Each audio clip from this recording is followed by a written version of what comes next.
Figura Nani de Lilo y Stitch, de la colección lanzada por McDonald's en el 2003. Vamos con el unboxing. Esta colección tenía la peculiaridad de que todas sus figuras venían con tablas de surf y stickers. En esta entrega pueden ver los 3 elementos mencionados.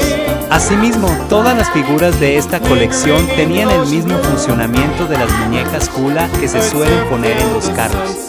La tabla de surf viene con diseños hawaianos y el logo de la película. Además contaba con un gancho tipo llavero. La figura de Nani iba engarzada a ella.